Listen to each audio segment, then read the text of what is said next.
Bismillahirrahmanirrahim.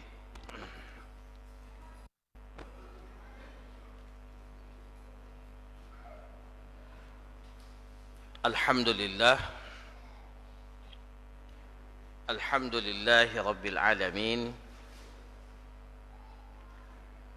Wa bihi nasta'inu ala umuri dunya waddin.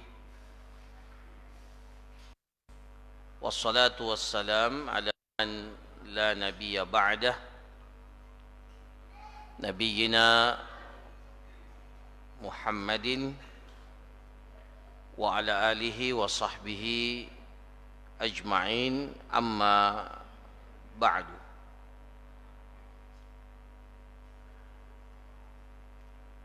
Hadirin hadirat jamaah salat maghrib yang dirahmati oleh Allah Subhanahu wa ta'ala. Alhamdulillah, kita bersyukur dan memuji kepada Allah Subhanahu wa ta'ala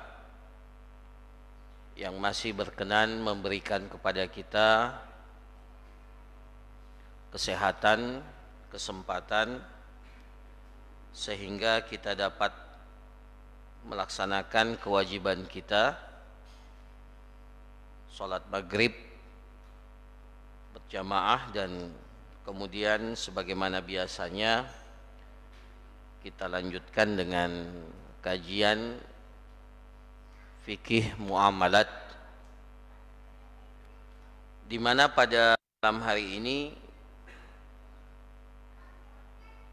materi kita adalah seputar ar-rahan, seputar gadai.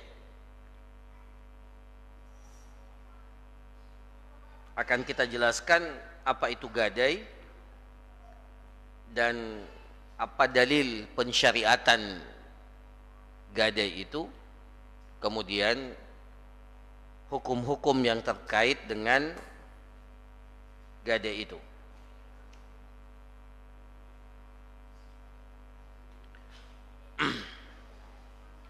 Yang pertama, apa itu gadai? Dalam bahasa Arab, gadai itu disebut dengan ar-rahnu, ar-rahan. Dalam kitab ini dikatakan bahwa ar-rahnu itu adalah ja'alu ainin maliyah wasiqatan bidainin liyustawfa minha aw min thamaniha idza ta'addara al-wafa. Jadi gadai itu adalah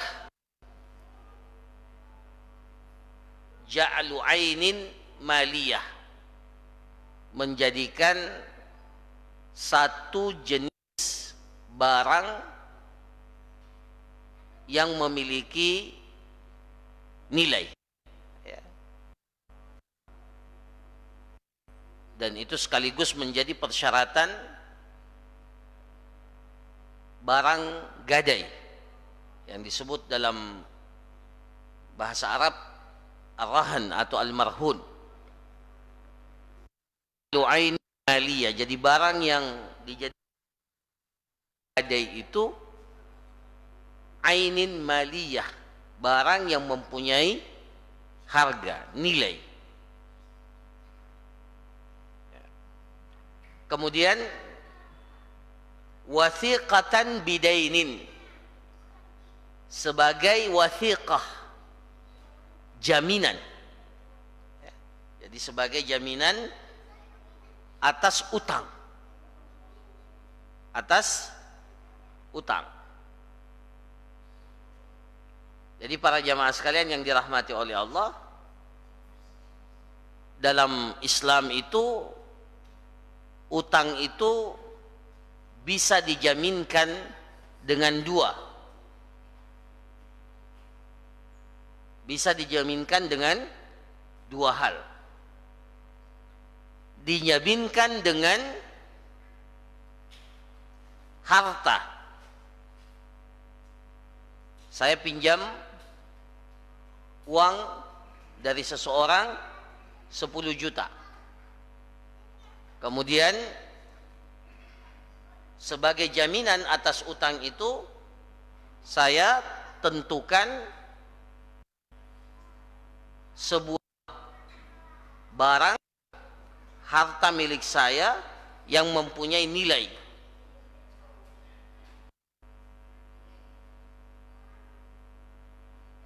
Maka ini yang disebut dengan gadai. Jadi jika jaminan itu berupa harta. Jaminan yang kedua dalam Islam itu dalam bentuk jaminan orang. Jadi yang dijaminkan itu bukan harta, bukan barang, tetapi penjaminnya itu adalah orang. Nah itu nanti ada pembahasan khusus namanya dhaman ataupun kafalah. Jadi ada orang yang bersedia untuk menjaminkan utang tersebut. Ya. Ketika orang yang berutang itu mampu bayar utangnya, maka si penjamin itulah yang bertanggung jawab. Nah dalam Islam dua-duanya itu dibolehkan.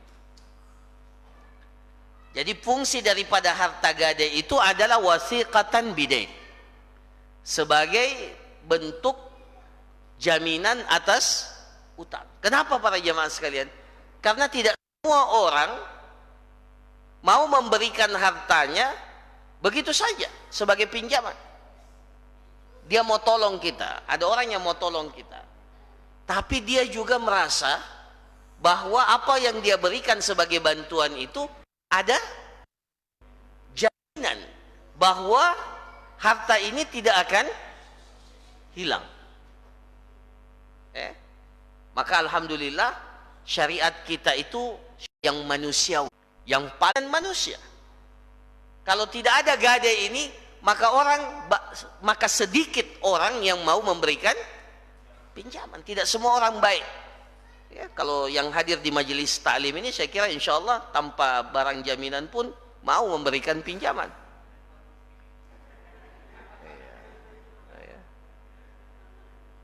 Karena sudah mengerti betul bahwa memberikan pinjaman itu memiliki keutamaan. Tapi tidak semua orang seperti itu. Nanti dia mau berikan pinjaman kalau ada sesuatu yang menjadikan dia merasa aman, bahwa insya Allah utang atau pinjaman yang dia berikan itu pasti akan kembali, ya, pasti akan kembali. Nah, maka ada yang dinamakan dengan gadai, wasiqatan bidain. Jadi apa fungsinya? Jadi yang pertama, gadai itu adalah menjadikan satu jenis harta yang bernilai sebagai jaminan atas utang. Fungsinya apa? Liyustaufa minha au min samaniha idza ta'addara al-wafa. Ketika yang berutang itu tidak mampu wafa, tidak mampu membayar utangnya, maka barang jaminan itu menjadi pengganti daripada utang itu, atau harga dari barang jaminan itu menjadi penebus utang. Nah itu yang dimaksud dengan apa? Gadai. Jadi barang gadai itu seperti itu, ya. Jadi pertama syaratnya adalah hartanya harus bernilai. Kemudian yang kedua, dia menjadi jaminan atas utang. Kemudian fungsinya dijelaskan supaya menjadi apa? Seketika orang yang berutang itu tidak mampu, ya, tidak mampu melunasi utangnya atau tidak mampu membayarkan utangnya, maka dari barang jaminan itulah yang diambil, ya, baik dari barang jaminan itu sendiri atau apa? Atau dari harga barang jaminan itu, ya. Nah, ini para jamaah sekalian, itu yang disebut dengan gadai. Dan hari ini kalau kita lihat transaksi gadai itu luar biasa, ya, bahkan ada institusi khusus namanya pegadaian. Nah, ya. Bahkan slogannya itu apa? Nah, Masya Allah. Jadi kalau kita keluar dari pegadaian itu tidak ada masalah. Ya, ya. Nanti beberapa hari kemudian tambah masalah. namanya utang itu pasti, ya. Makanya sahabat Abu Darda, ya kalau tidak salah, Abu Darda atau Ibnu Umar, saya ingat, yang salah seorang sahabat itu beliau mengatakan, iyyaka wad-dain, hati-hati kalian dengan utang. Fa inna awwalahu hammun, karena utang itu awalnya merupakan kegelisahan. Ya, kalau kita berutang pasti kita tenang enggak hidup itu kalau ada utang? Kata sahabat itu, fa inna awwalahu hammun, karena awalnya itu kegelisahan. Ya, kalau kita berutang pasti gelisah. Ya. Gelisah karena apa? Karena ada tanggung jawab kita untuk membayar utang itu dengan segera. Kemudian kata beliau, wa akhirahu harbun, dan biasanya berakhir dengan peperangan. Iya. Ya. Oh, ya. Jadi kalau kita itu berutang, kita ini pada hakikatnya apa? Mengundang masalah. Ya, jadi slogan pegadaian itu kurang tepat. Ya. Mengatasi masalah tanpa masalah. Ya. Sahabat ini mengatakan awalnya saja itu sudah gelisah. Ya. Jadi kita berutang itu membuat sebuah kegelisahan dalam kehidupan kita. Coba kalau ada yang tidak punya utang di sini, alhamdulillah hidupnya apa? Tenang. Meskipun makannya sederhana, cuma nasi sama ayam, ya.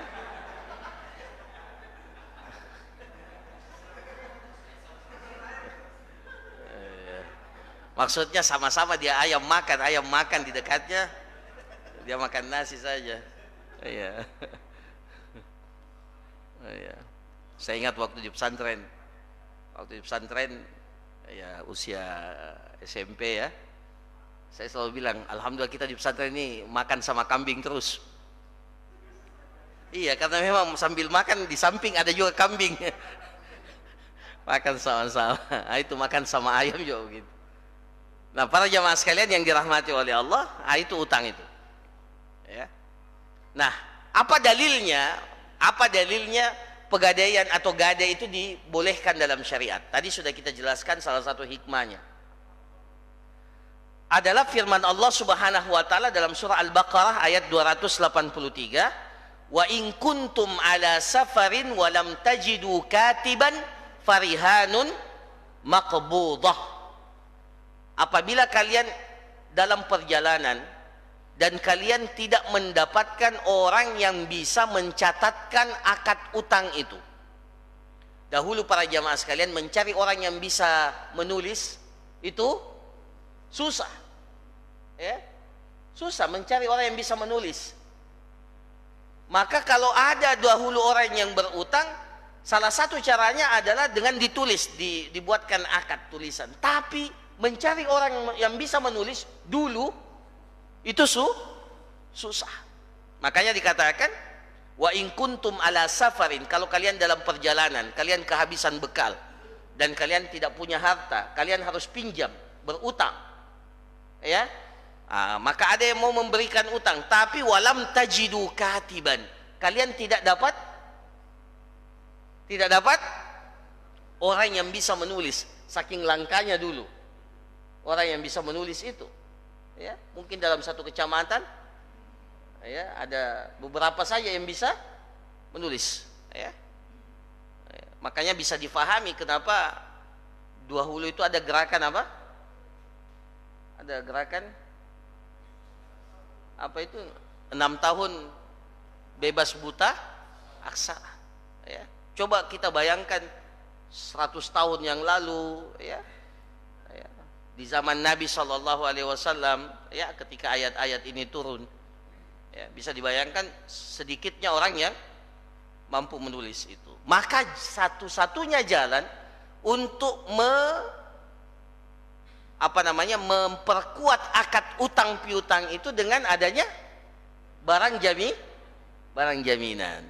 Wa in kuntum ala safarin wa lam tajidu katiban farihanun maqbudah. Maka yang dijadikan jaminan itu rihan, barang gadaian yang dipegang. Maqbudah itu artinya yang dipegang, ya. Nah, itulah yang menjadi apa? Menjadi tanda penguat sekaligus menjadi jaminan atas utang piutang yang dilakukan. Nah, ini dalilnya. Wa in kuntum ala safarin wa lam tajidu katiban farihanun maqbudah. Jadi pada asalnya gadai ini pada asalnya dahulu itu diperuntukkan secara khusus bagi orang-orang yang musafir. Alhamdulillah sekarang kita di mana-mana kalau kita musafir, di mana-mana ada ATM, ya. Kalau kita kehabisan bekal tinggal cari atau apa, mudah sekarang kita, ya. Bayangkan dahulu kan tidak ada yang seperti ini, ya. Musafir kehabisan bekal, makanya ada dalam zakat itu namanya apa? Ibnu Sabil. Orang yang Ibnu Sabil, orang yang dalam perjalanan kehabisan bekal sehingga dia perlu ongkos dahulu. Nah, sekarang, ya, akses kita untuk, ya, mendapatkan uang kita kan tidak sulit, ya, tidak sulit. Nah, kalau dahulu sulit, maka salah satu jalannya itu adalah dengan meminjam, berutang. Nah, tidak semua orang, kita di tempat jauh tidak ada orang yang kenal kita, tidak ada orang yang mengenal kita. Maka caranya adalah kasih apa? Barang jaminan, ya. Karena tidak mungkin juga semua harta kita mau jual.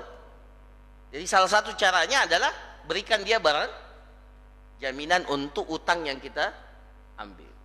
Nah, ini para jamaah sekalian. Itu dahulu. Tapi para jamaah sekalian, bukan berarti akad gadai ini hanya berlaku pada saat kita perjalanan. Tidak, dia berlaku secara umum, baik dalam keadaan musafir ataupun dalam keadaan kita tidak musafir.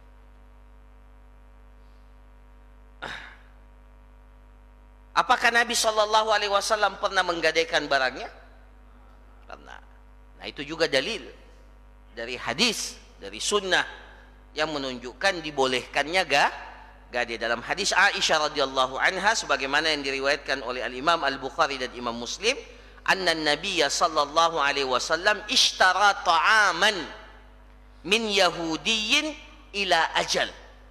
Jadi Rasulullah sallallahu alaihi wasallam pernah membeli ta'am, makanan, ya, gandum, ya, membeli makanan dari seorang Yahudi, ya, ila ajal. Maksudnya ila ajal, harga makanan itu tidak tunai, ya, tidak tunai. Jadi Rasulullah berutang, mengambil makanan itu, membeli makanan itu dengan utang, ya. Kemudian apa? Warahanahu dir'an min hadid. Sebagai jaminan utang itu Rasulullah titipkan kepada orang Yahudi itu baju besi beliau, ya. Rahanahu min hadid, ya. Jadi Nabi kita Nabi Muhammad sallallahu alaihi wasallam tidak setiap saat itu juga memiliki harta yang dapat mencukupi apa yang menjadi kebutuhan beliau. Buktinya ini, ya. Ya. Buktinya adalah bahwa Rasulullah sallallahu alaihi wasallam suatu ketika membeli makanan dan beliau tidak punya uang untuk membayar makanan itu. Maka sebagai gantinya beliau menggadaikan baju besi beliau. Warahanahu dir'an min hadid. Jadi baju perang beliau, baju besi beliau itu dijadikan sebagai barang gadai atas utang berupa makanan yang beliau ambil dari seorang Yahudi. Nah, ini para jamaah sekalian terkait dengan masalah gadai ini. Jadi dalil pensyariatannya ada di dalam Al-Quran dan ada di dalam Sunnah, dan para ulama kita bersepakat ijma' akan kebolehan akad gadai ini. Nah, apa hukum-hukum yang terkait ya? Nah, ini saya akan bacakan apa yang tertulis dalam kitab ini. Yang pertama, jadi kalau kita melakukan akad transaksi gadai, akad transaksi gadai itu sebenarnya akad penguat saja, bukan intinya itu utang. Intinya di utang, ya. Jadi gadai itu bukan akad inti. Akad gadai itu cuma sebagai jaminan. Ingat itu, sebagai jaminan atas utang. Jadi dia mengikuti akad utang sebenarnya, atau akad jual beli yang pembayarannya ditunda. Ya, sekarang bapak-bapak sekalian kalau mau cicil rumah KPR ya, itu pasti di dalam akadnya itu, kalau di bank syariah ada namanya apa? Kita kan lagi membeli rumah ya. Kita akad dengan bank syariah, akad pembelian rumah dengan akad murabah namanya. Kita pakai akad murabah ya. Jadi bank itu beli rumah itu dulu ke developer, kemudian setelah itu bank menjual setelah dibeli. Jadi developer sudah dapat apanya? Uangnya, bank sudah beli, kemudian bank itu menjual rumah itu kepada nasabah, usernya. Tapi perlu diketahui para jamaah sekalian, kalau kita baca baik-baik akad itu, rumah itu sekaligus jadi jaminan atas jual beli itu. Iya. Jadi kalau ada yang tidak mampu bayar, kemudian rumahnya dia apa? Dipiloks oleh apa? Ini dah. Jangan marah, itu Anda sudah tanda tangan itu. Iya. Anda sudah tanda tangan, karena di akad itu sekaligus dia jadi barang jaminan. Ya, jadi memang seperti itu akadnya. Ya. Jadi rumah yang kita beli itu, yang kita cicil sama bank itu sekaligus jadi apa? Barang jaminan. Ya. Jadi dua akad itu yang kita sepakati itu di dalam akad jual beli itu. Jual beli sekaligus di dalamnya ada akad jaminan atas bukan pinjaman, atas jual beli kita yang tidak tunai. Kan kita jual beli rumah sama bank tidak tunai. Kalau tunai tidak ada jaminannya. Kalau ya dicicil, apalagi 15 tahun, apalagi 20 tahun, bank juga bukan mau untuk jelas itu karena jual beli ya, mau aman. Iya, maka harus ada jaminan. Mereka persyaratkan jaminan, dan jaminannya itu adalah rumah itu sendiri. Ya. Nah, itu dalam akad KPR syariah ya seperti itu. Nah, apa diantara hukumnya para jamaah sekalian? Yang pertama di sini dikatakan la yasihhu rahnu ma la yajuzu bai'uhu kal waqfi wal kalbi. Jadi barang-barang yang tidak bisa diperjualbelikan tidak boleh dijadikan barang jaminan. Contohnya apa? Harta wakaf. Harta wakaf ini tidak boleh dijadikan jaminan. Ya, jadi kalau ada orang yang sudah wakafkan sesuatu, tanah, atau benda atau apa, maka apa yang sudah diwakafkan itu tidak boleh lagi dijaminkan. Kenapa? Karena barang harta wakaf itu tidak boleh diperjualbelikan, tidak boleh dimanfaatkan kecuali sesuai dengan tujuan wakaf itu. Itu satu. Contoh yang lain, anjing, al-kalb, boleh tidak diperjualbelikan anjing? Maka tidak boleh dijadikan sebagai barang jaminan. Ya. Kalau kucing Anggora,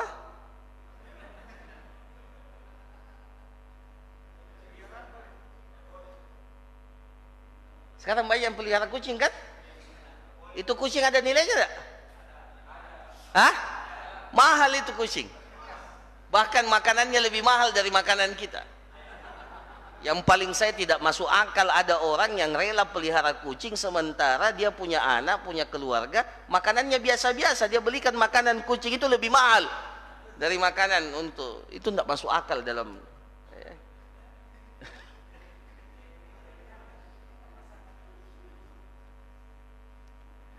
luar biasa itu. Ternyata makanan kucing mahal ya, dan perawatannya biar potong kuku saja dibawa ke apa namanya itu ya, pet shop.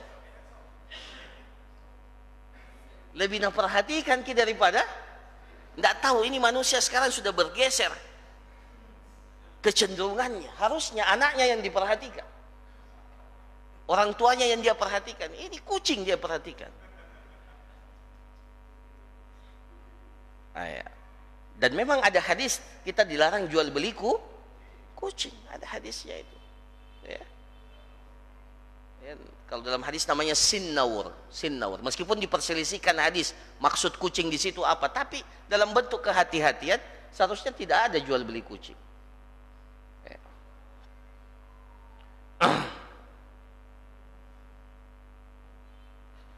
ya. Jadi para jamaah sekalian, yang pertama, tidak boleh menjadikan barang yang tidak bisa diperjualbelikan sebagai barang gadaian. Kenapa? Karena ya, melunasi utang tidak mungkin lewat barang tersebut ya.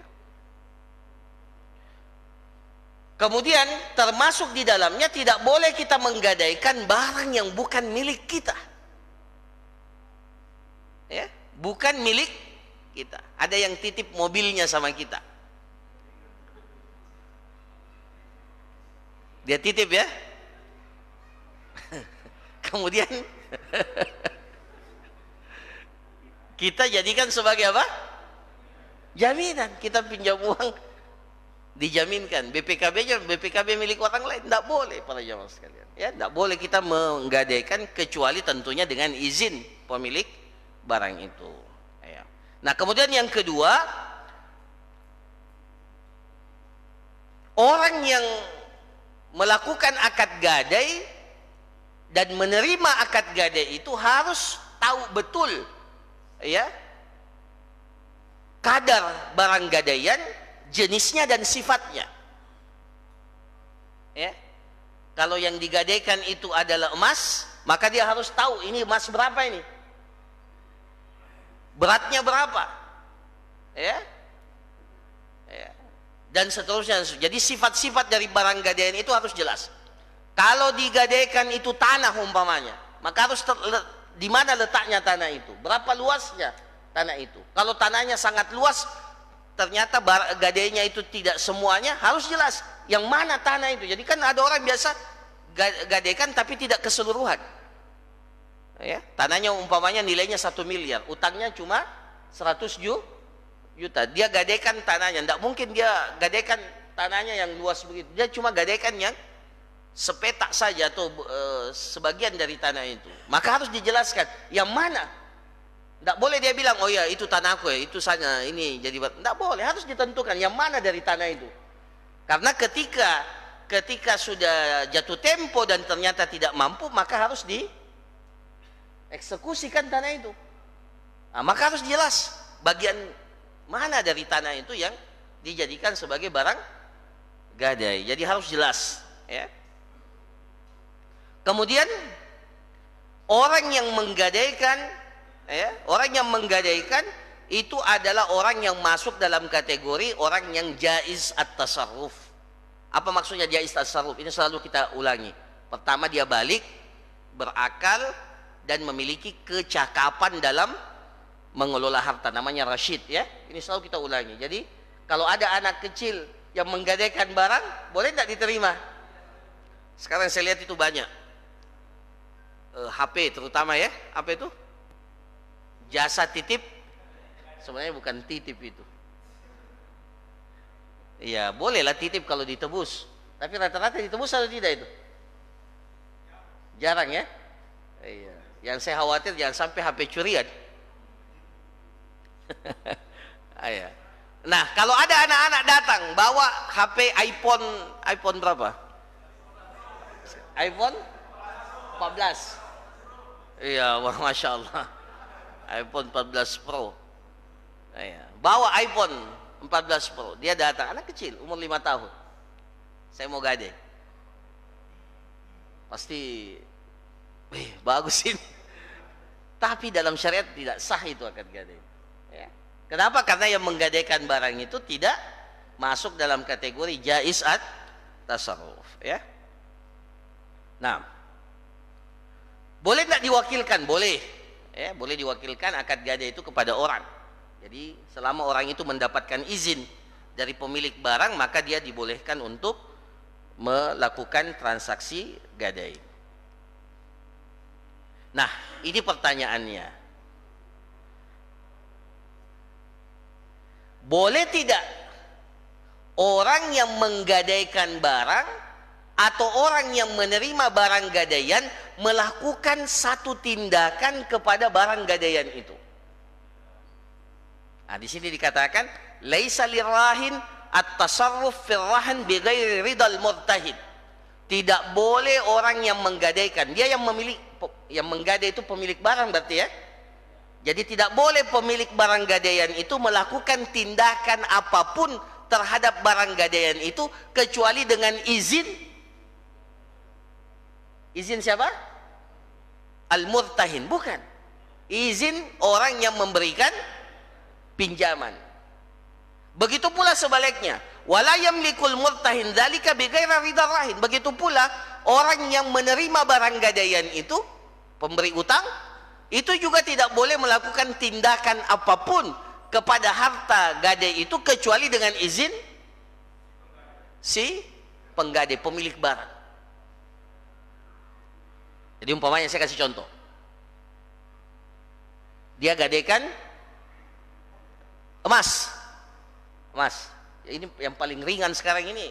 Di mana-mana pegadaian itu kelihatannya emas yang jadi yang paling banyak ya, emas. Ya, emas. Ya. Boleh enggak emas itu dijadikan sebagai, ini kebetulan yang menggadai ini jomblo kan? Dia catatkan itu sebagai mahar. Ya, mahar ya, untuk calon istrinya. Boleh enggak? Tidak boleh. Kenapa? Karena dia lagi berstatus sebagai barang gadai. Ya, barang gadai. Jadi tidak boleh. Kenapa? Karena dia masih memiliki emas ini, masih punya keterkaitan dengan pihak lain. Maka tidak boleh dia melakukan tindakan apapun. Ataupun dia katakan, saya wakafkan emas ini, sama sekali tidak boleh. Meskipun untuk kebaikan tidak boleh sama sekali. Kenapa? Karena dia masih berstatus barang gadai, meskipun dia yang punya emas itu. Ya. Nah, begitu pula sebaliknya. Orang yang menerima barang gadai itu tidak boleh juga melakukan tindakan apa-apa kepada barang gadaian itu, kecuali dengan izin pemiliknya, si penggadai. Ya, kenapa? Karena pada asalnya harta itu bukan miliknya, ya, milik si penggadai. Nah, pertanyaannya para jamaah sekalian, kalau ternyata barang gadaian itu memiliki apa ya? Memiliki kebutuhan. Seperti kalau yang digadaikan sapi atau kambing, tidak mungkin sapi itu dan kambing itu disimpan begitu saja, mati itu. Ya. Jadi perlu makanan. Siapa yang bertanggung jawab? Hah? Dengarkan baik-baik. Ya.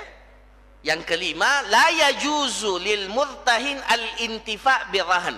Tidak boleh orang yang menerima barang gadaian ini sekarang barang gadaian diserahkan kepada siapa? Kalau kita menggadai, iya, kita titipkan kepada orang yang memberikan kita pinjaman. Nah, boleh enggak dia mengambil manfaat? Kalau tadi melakukan tindakan, itu enggak boleh. Nah, sekarang dia mau, ini barang ada manfaatnya. Tapi boleh enggak dia mengambil manfaatnya? Seperti kalau dulu yang digadaikan itu kuda, unta, ya. dulu di apa di ya binatang ternak ya.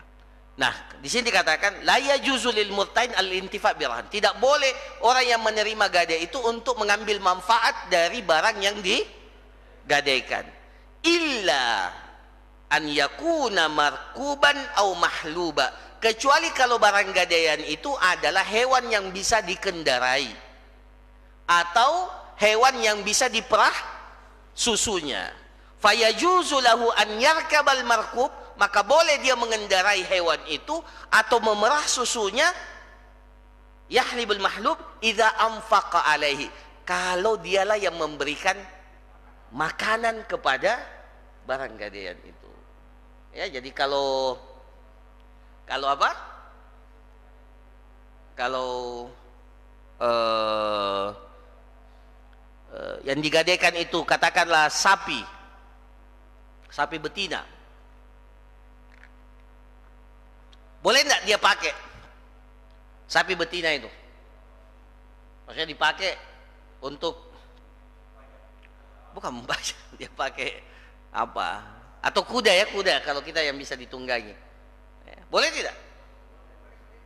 Kalau dia yang berikan tapi ingat sesuai dengan kadar makanan yang dia berikan, tidak boleh berlebih-lebihan. Ya. Ya.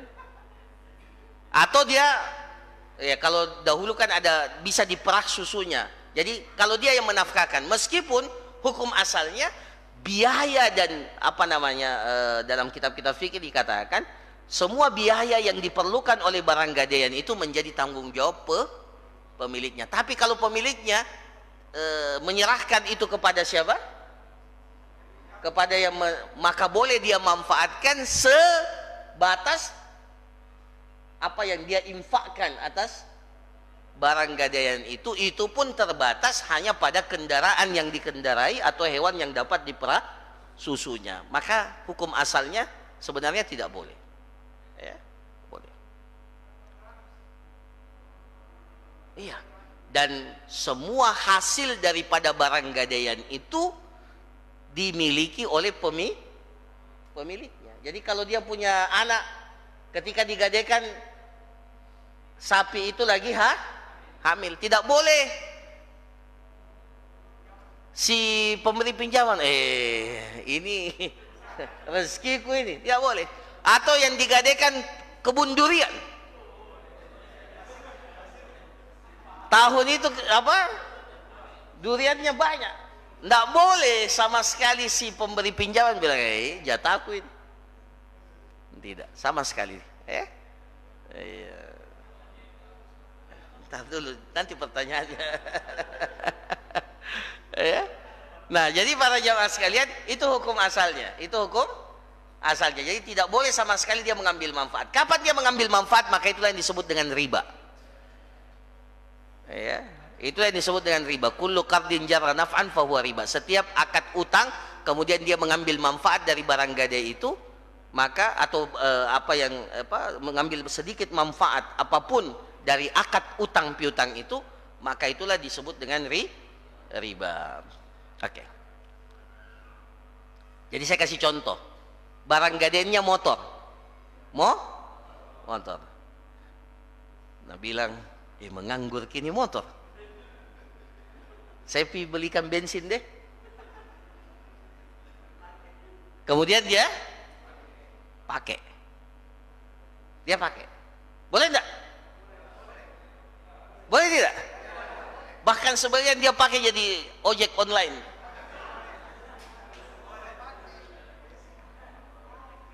Kalau dia belikan bensin, dia pakai, ya ini sebenarnya dia pakai kalau dalam batas kewajaran mungkin sebagai biaya dia yang apalagi kalau dia yang servis dan seterusnya ya. Tapi kalau dia pakai ojek, boleh enggak? Ingat, motor itu tidak sama dengan hewan ternak, tidak sama dengan kalau itu nilainya pasti menyusut. Maka kalau semakin dipakai semakin terjadi penyusutan. Nah itu yang berbahaya, apalagi kalau tabrakan. Nah, siapa yang mau tanggung? Ya, Nah, jadi hukum asalnya tidak boleh. Sama juga dengan sawah sebenarnya. Ya, sawah, dia gadaikan sawah. Boleh enggak? Ya sekarang ini yang paling banyak kan seperti itu.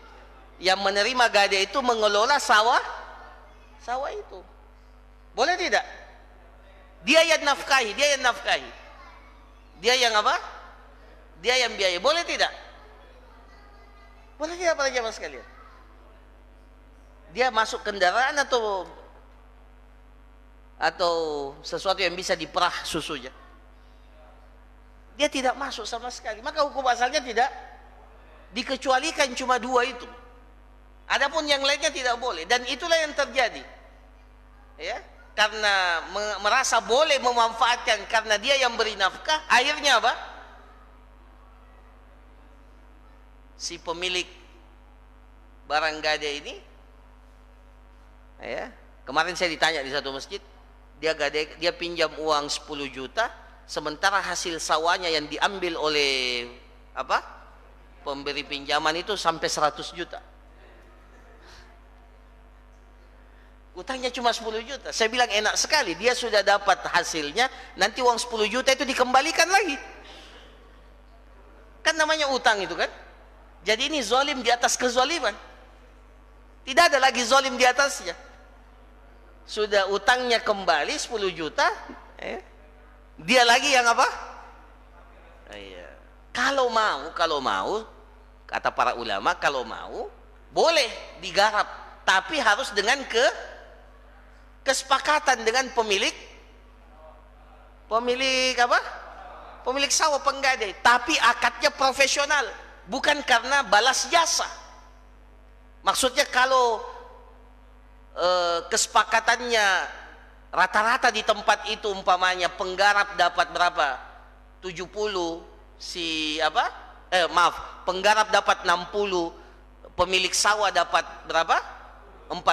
Tidak boleh gara-gara karena ada akad gade tiba-tiba berubah 80-20. Tidak boleh, harus proporsional seperti. Nah, kalau proporsional tidak ada masalah. Tapi kalau sudah digarap, maka barang itu otomatis tidak lagi menjadi barang gade. Berhenti akad gade di situ. Cuma yang tersisa adalah akad utang saja. Paham ini ya? Iya. Paham atau tidak? Iya, begitu. Jadi boleh sebenarnya kalau mau, tapi profesional. Yang sekarang itu tidak begitu. Semakin dia tidak bayar utangnya, semakin senang. Semakin lama dia bisa manfaatkan lahannya orang. Dan dia berdoa, ya mudah-mudahan tidak bisa dia bayar utangnya. Dan semakin kasihan juga yang berutang, tidak ada penghasilannya. Dari mana dia mau dapatkan? Sawahnya itu jadi barang gade. Padahal kalau diakadkan, maka bisa dia dapat. Nah itu yang terjadi. Nah maka jadi riba. Nah itu masalahnya, ya. Itu masalahnya. Nah ini para jamaah sekalian. Oke, yang terakhir, barang gadaian itu amanah. Amanah yang dititipkan kepada orang yang memberikan pinjaman, ya. Apa maksudnya amanah? Kalau ada kerusakan pada barang gadaian itu, kalau tidak ada keteledoran, kelalaian daripada yang menerima barang gadaian, maka dia tidak bertanggung jawab. Dia titip mobil, dia gadaikan mobilnya, tiba-tiba terjadi kebakaran tanpa ada namanya musibah, ya, musibah. Ya, maka apa? Maka dia tidak bertanggung jawab untuk mengganti mobil itu. Kalau tidak ada kelalaian. Tapi kalau ada unsur kelalaian, barang gadainya berupa emas. Emas itu biasanya ditaruh di mana? Di berangkas. Dia taruh di atas meja ruang tamu. Hilang emasnya. Ah, ini kelalaian. Maka dia bertanggung jawab. Hukum asalnya dia tidak bertanggung jawab kalau terjadi apa-apa, kalau selama dia menjaganya dengan benar, ya. Tapi kalau tidak, maka dia bertanggung jawab. Nah ini para jamaah sekalian. Kemudian kalau ternyata jatuh tempo, utangnya sudah jatuh tempo dan harus dibayarkan, ya, maka kewajiban bagi orang yang berutang itu untuk segera melunasi utangnya, ya. Nah, kalau ternyata dia tidak mampu membayar, dari mana? Nah, dari barang gadaian itu, dari barang gadaian. Kalau ternyata utangnya senilai dengan barang gadaian itu, maka tidak mengapa barang gadaian itu langsung diserahkan kepada orang yang memberikan pinjaman. Tapi kalau ternyata barang gadaian itu lebih tinggi nilainya daripada pinjaman, maka kata para ulama dijual.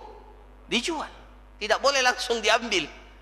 Bayangkan kalau utangnya 100 juta, barang gadaiannya berupa tanah, taksiran tanah itu harganya 200 juta. Tidak boleh si penggadai bilang, ya jamin dijual, biar tanah itu milik saya. Tidak boleh, ya. Tidak boleh seperti itu. Jadi yang adilnya tanah itu harus dijual dulu. Bahkan sebagian mengatakan dijual dengan cara dilelang. Ya, dalam kitab-kitab fikih dikatakan dijual dengan cara dilelang. Kenapa dilelang? Karena pasti akan harganya pasti maksimal, ya. Jadi penawarannya pasti maksimal dengan cara dilelang. Nah, kemudian setelah dijual, nanti nilai utangnya itu dikembalikan, sisanya dikembalikan kepada siapa? Kepada pemilik. Dan itu zalimnya sekarang itu, karena kalau kita beli mobil lewat pembiayaan kemudian ditarik, tidak ada kembali kayaknya nih, tidak ada, meskipun cicilannya sudah hampir selesai. Jadi cicilannya itu seperti ongkos sewa saja, sewa mobil selama 3 tahun 4 tahun. Pas ditarik sama sekali tidak ada yang, padahal utang kita kan tinggal sedikit sebenarnya. Iya. Nah, itu zalimnya yang sekarang itu. Nah, kalau dalam sistem syariat tidak seperti itu. Jadi dijual kemudian dilunasi utangnya, kemudian sisanya dikembalikan kepada pemilik, ya, yang mengambil utang. Saya kira demikian para jamaah sekalian apa yang dapat disampaikan. Insya Allah nanti pekan depan kita belajar tentang jual beli salam, jual beli assalam. Ya. Kalau ada pertanyaan saya persilahkan. Ya, silakan. Oh ya, sini.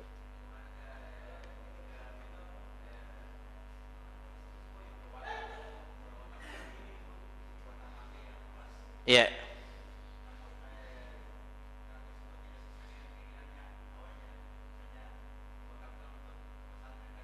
Ya. Dikomersialkan. Ya. Ya. Ya. Ya. Di antara salah satu hal yang bisa membatalkan wakaf itu adalah ketika kalau umpamanya tanahnya wakafnya berupa tanah kemudian diperuntukkan untuk sesuatu tujuan, kemudian ternyata diperuntukkan untuk tujuan yang lain, maka boleh ahli waris menuntut untuk membatalkan akad wakaf itu, boleh. Ya, boleh. Jadi seperti umpamanya dia wakafkan tanah itu keseluruhannya untuk masjid atau sekolah, ternyata yang menerima wakaf tidak amanah, dia jadikan sebagiannya itu apa?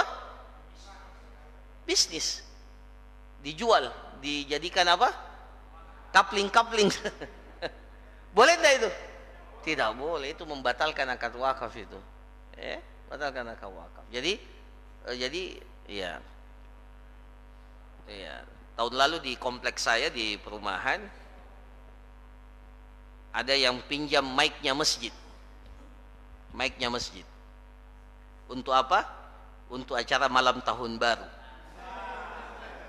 Langsung saya protes. Enggak boleh. Itu orang nyumbang mic itu sebagai wakaf untuk masjid. Peruntukannya untuk azan, untuk taklim, untuk kegiatan di masjid. Maka pengurus masjid tidak boleh pakai mic ini untuk apalagi acara dangdutan malam tahun baru. Saya bilang tidak boleh karena tidak sesuai peruntukan wakaf.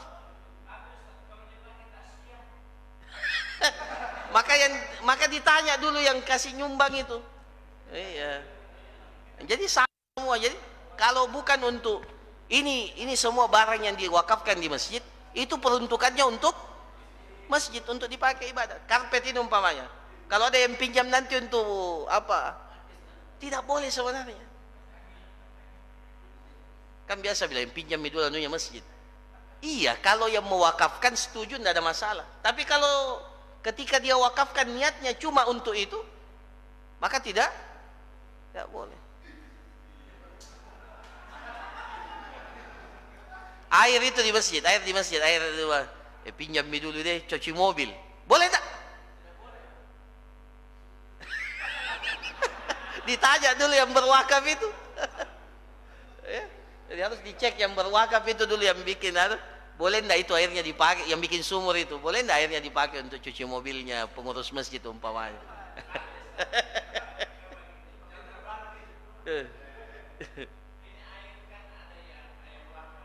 Iya. Iya.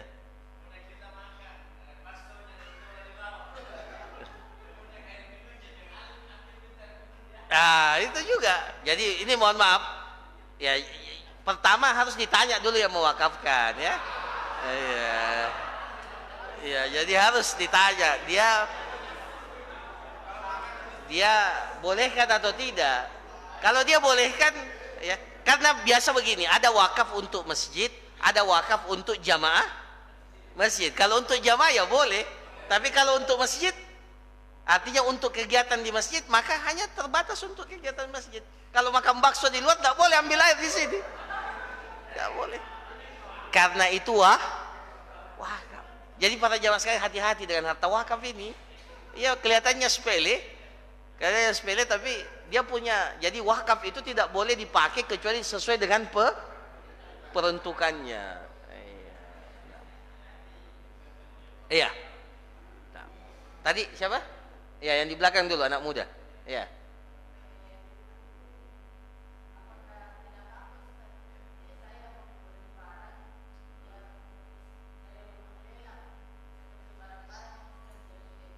Iya. Iya. Iya. Tidak ada masalah kalau jual belinya lelang dan pemiliknya memang sudah menyetujui untuk dilelang barangnya, katakanlah barang yang jatuh tempo, barang gadai jaminan yang jatuh tempo yang harus segera dieksekusi. Ya, memang biasanya dijual murah. Kenapa? Karena mau cepat diselesaikan masalah utangnya. Maka tidak apa-apa kita beli. Tidak apa-apa. Yang penting orangnya sudah setuju dengan penjualan barang itu. Ya. Nah. Cuma biasanya ini mohon maaf, biasanya kalau di Pegadaian harusnya kalau dalam kitab-kitab fikih itu lelangnya itu lelang terbuka, bukan lelang tertutup. Yang biasa mereka lakukan lelangnya sesama dia jibaku atur. Itu yang akhirnya murah betul itu barang. Iya. Maka ini yang salah sebenarnya. Harusnya kalau kita lihat dalam kitab-kitab fikih, lelangnya terbuka. Kenapa terbuka? Supaya orang bebas untuk melakukan dan harganya pasti maksimal kalau lelang terbuka. Kalau lelang tertutup, baku Turki, ya itu bahayanya itu ya. Nah, ya. Kebetulan penelitian saya S2 saya itu di Pegadaian, jadi saya tahu betul. Ya. Dan kebetulan di Pegadaian Syariah memang. Ya. Penelitian S2 saya, jadi tahu betul bagaimana Pegadaian itu. Ya. Alhamdulillah. Ya. Tadi. Ya.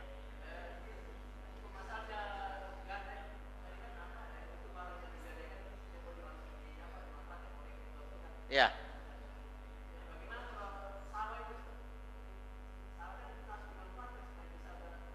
Ya. Ya, hukum asalnya memang tidak boleh diapa-apakan. Bagi diam saja. Kalau mau dimanfaatkan seperti tadi saya katakan, silakan buat akad baru. Tapi kalau sudah dimanfaatkan, otomatis sawah itu tidak lagi menjadi barang. Sudah selesai. Yang tertinggal hanya akad utang. Kan dia akan dapatkan keuntungan, dia bayar utangnya. Selesai masalah. Yang salah itu kalau dia gadetomi, dia garap lagi, diambil hasilnya. Iya. Oke, saya kira demikian. Masih ada? Oh, yang terakhir.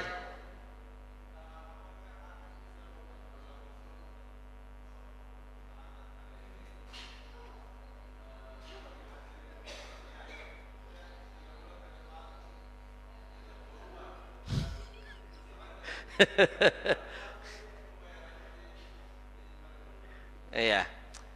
Itu nanti namanya tidak boleh dirubah, itu akad sebenarnya, tidak boleh. Tidak boleh. Ini kesepakatan awal 60-40. Tiba-tiba di belakang jadi 70-30. Tidak boleh, harus sesuai dengan akad. Kecuali memang disepakati dan ada namanya dalam syariat itu as-sulh, perjanjian damai ya. Jadi kalau memang ada kendala tinggal disepakati saja. Ya, tapi secara sepihak tidak boleh. Secara sepihak tidak boleh. Harus disepakati secara bersama-sama. Nah, itu namanya as-sulh, jadi perjanjian damai namanya. Saya kira cukup ya. Hah? Weh, masih ada? Ya, yang terakhir. Ya.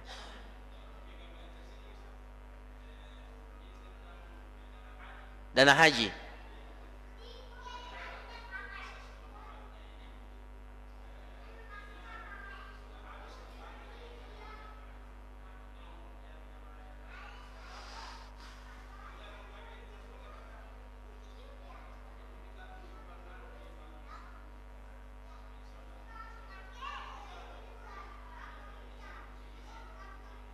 Ya.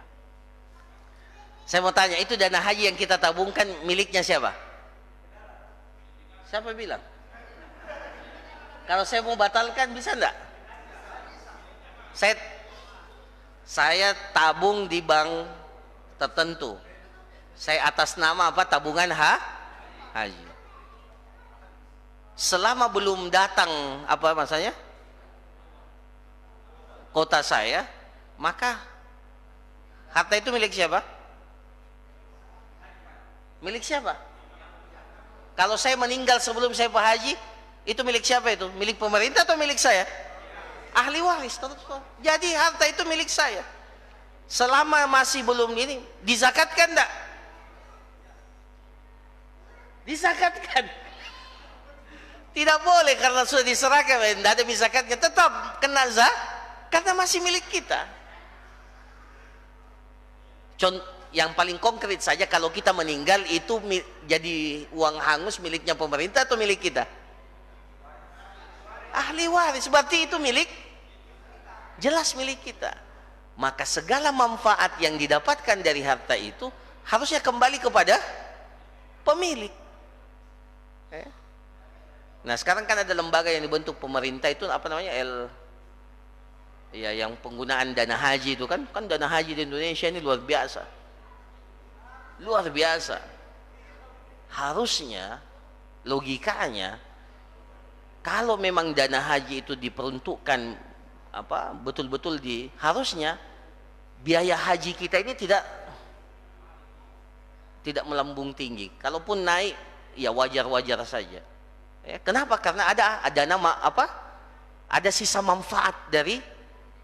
Bayangkan kalau dana haji itu diputar, diinvestasikan, wah luar biasa itu. Harusnya dikembalikan kepada pemilik. Nah seperti itu. Ya. Jadi nanti kalau menabung Pak Nasai memang di bank ini, nanti kalau ada keuntungannya saya dapat jenda. Itu dia. Ya. Bayangkan mengendapnya itu sekarang kan belasan tahun. Ya. Kalau dibantai di atas 50 tahun. Saya kira cukup ya. Subhanakallahumma rabbana wa bihamdik nasyhadu an la ilaha illa anta astaghfiruka wa atubu ilaik wa sallallahu ala nabiyyina Muhammad wa ala alihi washabihi ajmain. Assalamualaikum warahmatullahi wabarakatuh.